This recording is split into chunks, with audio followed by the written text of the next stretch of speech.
other one, you bastard! Brought to you by supporters who probably have better taste than this schmuck.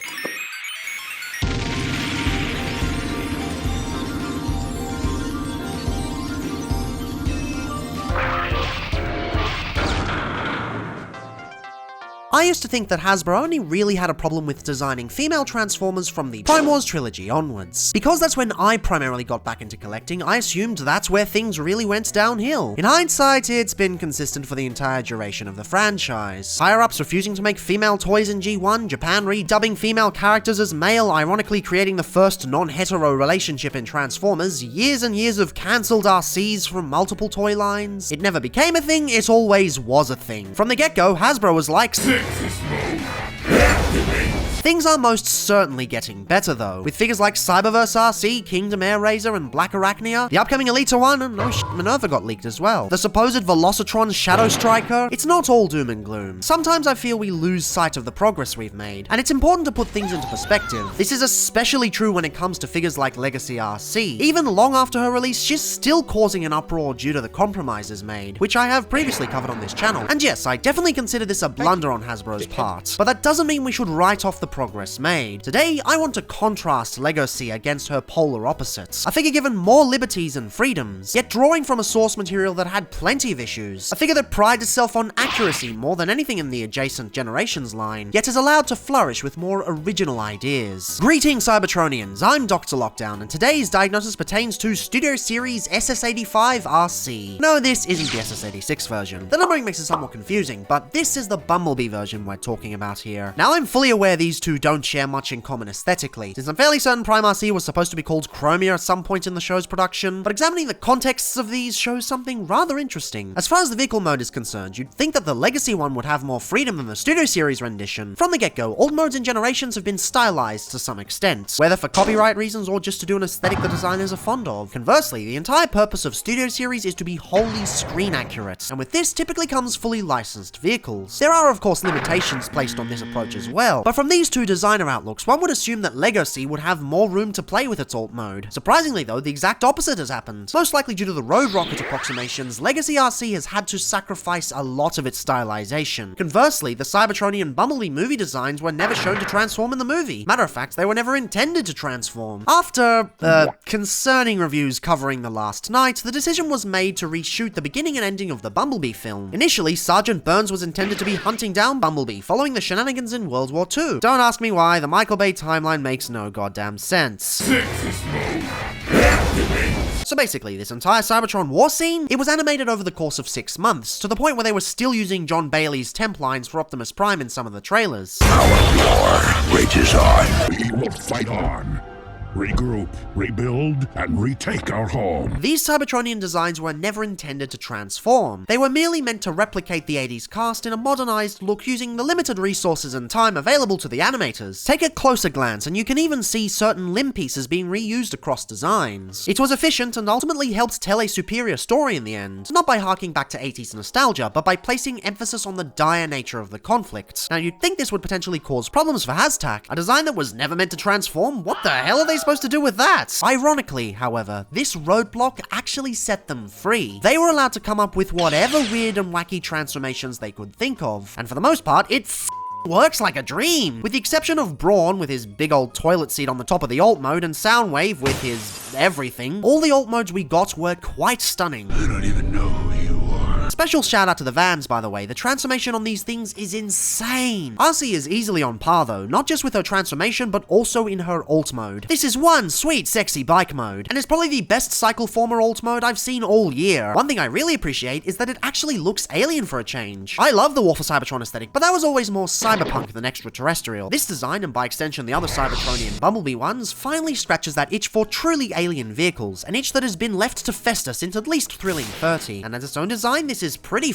rad. There's a lot of heavily greebled bits on show, but with the clearly blocked out colors, it never becomes overwhelming. Seeing the faux hinged seat formed from the hinges, alluding to Target or Power or Micromasters taking a ride to escape the combat zone. Killer windshield design with subtle segmentation from the main chassis and the awesome transparent blue. Kinda wish it was deeper so it popped more, sort of like Ratchet and Ironhide, but it still works very well. Also loving the subtle white and gunmetal combo at the front here, which I'm fairly certain is some sort of callback to the G1 original. Kinda hard to tell though, a simple Google search merch is 50% sexy pinups. Can people just stop being horny for robots? Okay, fair. Now, admittedly, the white paint is a bit thin on the painted pink portions, letting the base color bleed through just a little bit. It's fine on the base pink, but here it's slightly washed out. Nothing you'll notice at a distance though. Also, just as a heads up, this is a solid clear piece that has been pinned in. I've never considered this an issue personally, but I know tons of people despise Studio Series for constantly doing this. If this single attribute ruins your enjoyment of the figure, sorry mate, don't know what to say. Still, while we're here, me, they've actually molded in handlebars and a display unit. It's still clearly alien, but damn, this is attention to detail. Same with the leg portions at the bottom. Due to the clever placement of the knee ligament detail, these parts come across as exposed engines. It really helps tie the aesthetic together, along with the awesome backpack chunks at the back. They blend in perfectly with the arms and take extra liberties with the backpack to provide vent details on the side. There's honestly very little I can find fault with on this vehicle. It really boils down to two minor fumbles. Firstly, the wheels at the front don't tend to peg in very well. Annoying, but ignorable. Secondly, the back section is where things start to get a bit messy. Exposed ball joints, wonkily placed weapon storage, exposed hands, and another open toilet seat. Thing is though, I honestly don't mind. I've seen much worse examples on other toys in the line. And at the end of the day, there are other things to focus on. It all comes down to the fundamental difference between this alt mode and Legercee's. As stated 2 reviews ago, the blue bike has a lot of hidden goodness, but it's incredibly difficult to see when the big picture appears unfathomably messy. By contrast, SS-85 has this small messy section at the back that you don't typically notice because you have all this awesomeness in the front. The big picture masks a lot of the minor blemishes. And that's not to say there aren't awesome minor details too. She has plenty of those. It's just a difference in philosophy, and although correlation doesn't necessarily equal causation, I think this is why one alt mode triumphs over the other. I wouldn't say this is the best alt mode from the lineup, as the space vans are still mind-boggling, but me, this is a class act. And hey, even if the weapon storage isn't that great, I still appreciate they went to the trouble. Oh, and I guess she doesn't roll very well, but I don't tend to notice that often since I'm usually just picking her up and admiring her anyway. Unlike last video's subjects, there's a lot more here to get excited about. The flaws aren't just piling up to a ridiculous degree. Things actually function. But anyway, there's a lot more to get excited about. So let's finish this off with a size comparison. Obviously, given the character, she's going to be a lot smaller than the other figures in the Cybertronian Bumblebee movie sub-series, but you can tell that budget has gone into the parts count as a result. How do I know this? Well, indulge me as we enter pure bliss with the transformation. Now, it's no secret that fembots have always had issues in the engineering department. It's always backpack this, tiny panels that, joint degradation, huzzah! Now, what's special about SS-85 Arcee is that it doesn't just triumph against all of these issues. It stands above pretty much every other fembot transformation I have ever come across. At least when it comes with unique mold slim fembots. Of course, you're going to get some outliers with male transformers turned into fembots, and the bulkier fembots we've gotten along the way. But as far as this type of transformation goes, it's better than even the third-party attempts. Yeah, that includes figures like MMC Azalea, MechFans Toys Road Rage, and Big Firebird IC. All fine transformations, but this is better. It's addictive is what it is. I just want to get my greasy fingers all over her and transform her until I pass out. I don't even care if that statement sounds creepily sexual. I'm having so much fun I don't give a flying f***. First thing you want to do is remove the weapons like so. Weapon parts forming, that joke's getting old. Then you want to take these side panels here and untab them from both the arms and the legs. That's how the whole arms section tabs in. And don't worry, this is not going to be a backpack former. It does kind of look like it when you bring this whole section up and out of the way, but trust me, it's not going to be. So basically, this untabs and that untabs and the whole thing untabs and the whole waist section rotates down like so, as well as rotating at the waist. And then this bit is actually quite awesome. What you want to do is bring this all the way to the side here with the ankle tilt, then you pull this section out ever so slightly and rotate it forward. But how does that lock into place? It seems very loose. Well, you'll notice as you spin the wheel, there's actually a little tab there. This lines up with this back part here, and the whole thing clicks together like so, locking the whole wheel in place. This is a really good way to get the wheel to spin and yet also lock in place as an ankle support, because don't forget, wheels as ankle supports, they don't exactly have a good history. Remember Iron Factory Mirage, how loosey-goosey that was? Yeah, that was not a good example. This is much more solid, yes, an official Hasbro figure is much more solid than a third-party toy. That's kind of surprising. Also, don't forget to pull these leg parts out ever so slightly. If you don't, she's gonna have trouble standing. Kinda like the segmented look though. And then this is really cool. What you want to do is bring this section up, and then there's a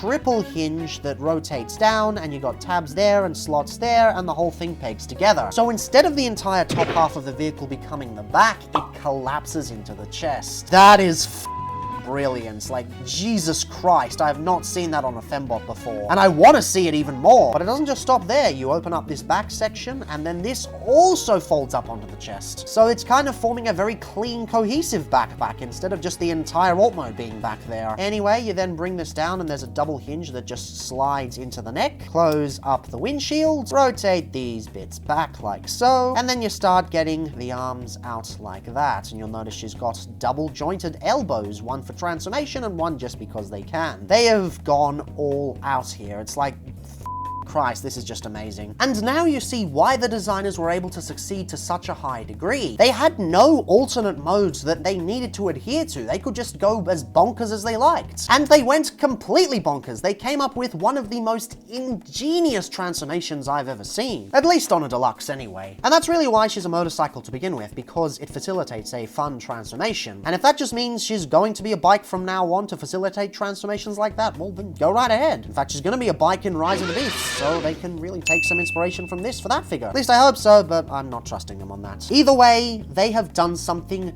truly marvelous here. So far we've had a truly fantastic vehicle mode and an utterly delightful transformation. Surely this is the end, right? Surely this figure has to stop winning at some point. Apparently not. This figure soars into even further heights because this robot mode, it rules! This is actually the most surprising aspect of the figure, because out of all the Bumblebee movie designs, Cybertron or otherwise, Arcee is my least favorite. In the mere 2 or so seconds of screen time she had, I was utterly repulsed by how she turned out. Both the screen model and the concept art had this weird smoothed out effect that made her feel very bug-like. And that face, oh god, that face. This is the stuff of nightmares, and I should know as a consecutive nightmare haver. Every night it's either that face, Mars toys beating the shit out of me, or a shadowy reptilian figure pestering me to conform or some shit.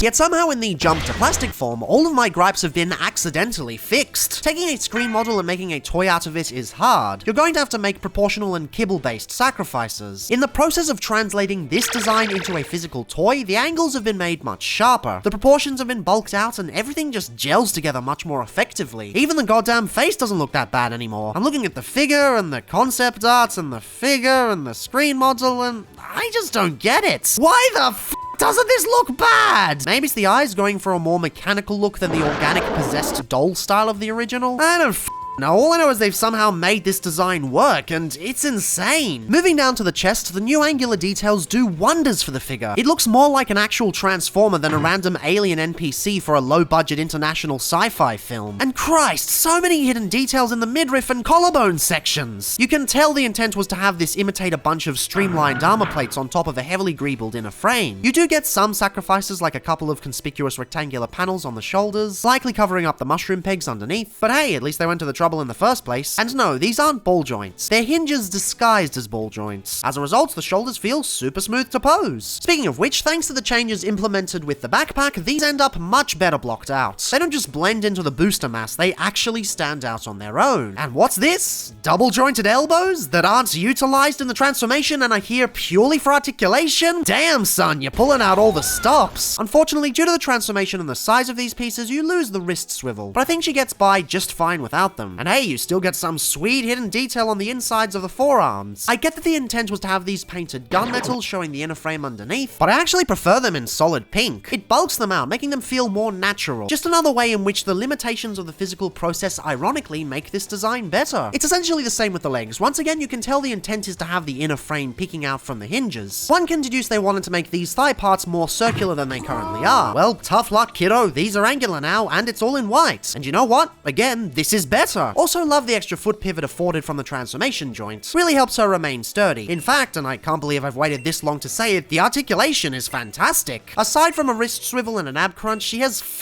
everything. Some people may complain she only has single knees, but I mean, really? on a deluxe? You kidding me? There's tons here already. Even the backpack cleans up extremely nicely. On a base level, it's an improvement from the screen model. By turning these weird blobs of nothing into actual defined vehicle kibble, they've once again made the design look infinitely superior to the concept art. This actually looks something that came from a vehicle mode. Who'd have thought that would have been a better design cue? What? Sarcastic? Me? Are you kidding? However, it's also important to take a step back and examine this in the context of the other fembots Hasbro has done. Too often, the backpacks have done all the work for the alt modes. Even with some of the better ones, designers have focused too heavily on the female form and sacrificed engineering and fun factor to achieve that. This never had to be a thing, it's just that the designers had convinced themselves this was the only way. SS-85 proves this doesn't have to be the case. She still has feminine proportions, and she still has a backpack, but this isn't a traditional fembot backpack. It doesn't overtake the design with its clunkiness. It doesn't take control of the entire silhouette, and as such, she poses like a dream. Any pose you put her in oozes confidence, making the whole process just plain fun. And this is without weapons, mind you. Armor up with her dual pistols and she becomes infinitely awesome. Although, to be fair, that might be my own personal bias talking. Dual pistols is my favorite weapon combo aesthetic ever. The only way this could have been even more cool is if they gave her a massive flowing trench coat. And then I get to the quote-unquote flaws of the robot, and I'm sorry, I just can't think of any. Yes, there are things they could have done, such as filling in the backpack hollowness and adding extra paint applications here and there, but you have to remember, this is a $30 deluxe. The fact they've gone this hard already at such a price point boggles the mind. Maybe an upscale KO will blow this thing out of the water later down the track. Right, but they still put in the groundwork right here, right now. She really is the antithesis of Legercee in so many ways. That release had its job served to it on a silver platter as a fan favorite. It only had to be well engineered and decently sculpted, and it would have been accepted by the community at large. Conversely, Bumblebee Arcee was always an uphill battle. Although most people don't dislike her to the level I do, she's not exactly a fan favorite either. She had to prove herself on her own merits, and she delivers. She had no easy way out. She climbed out of a pit of horrendous character design and not only succeeded, but did so to the highest degree. I don't know what to say, mate. This is amazing. This is not new toy bias either. It's been several weeks since I've received this figure, and my opinion still remains true. In fact, the more I think about her, the more I like her. Hilariously, this is another way in which she has the opposite effect of Legercee, a figure I dislike more and more with each passing day. Studio Series 85 Bumblebee movie Arcee is an absolutely divine figure that doesn't just stand amongst the greatest figures Studio Series has ever done, but stands above every other Arcee before her. It's not just the transformation that outclasses all previous Arcee attempts. It's the figure as a whole. As far as I'm concerned, this is the best Arcee figure we have ever gotten, period. Yes, I know a lot of people are still getting hyped over the upcoming SS-86 version, but that's still tied to the limitations of the Thrilling 30 molds. Abcrunch or no, it's antiquated engineering. This is something else, something new and exciting. If every Transformers design took inspiration from this figure, freeing themselves from the limitations of the past, fembots would be much better as a result. It's really that simple. You don't have to do away with backpacks entirely. You just have to engineer them in a way that doesn't solely rely on them. And that's not to say that's this figure's only qualities. The alt mode is exquisite and the transformation is endlessly addictive. There are a few minor blemishes in the alt mode, and that's really it. This figure may not be at the top of my best of 2022 list, but it certainly outranks every other Hashtag made figure I've gotten so far. If Legacy Elita 1 is even half as good as this, then much like how Commander Class Motormaster is half as good as the Magic Square version, it'll still be a great figure. If you have even the slightest inclination to get this release, act upon it. It's unlikely this will ever receive a redeco, given how Studio Series functions, so this may be a once-in-a-lifetime opportunity. It's very rare that Hasbro puts out a figure so good that it even outranks every third-party version of it. Show the designers that this is the future of fembot engineering, where actual effort and care is put into it. What I'm trying to say is stop Hasbro from going But as always, fandom public consciousness is a conversation, so drop your stance on the whole fembot engineering system below. Would you prefer them to stick to the old style where everything remains on the backpack? Or does this new system show much more promise to you? And as always, there's a context for everything. Till next time.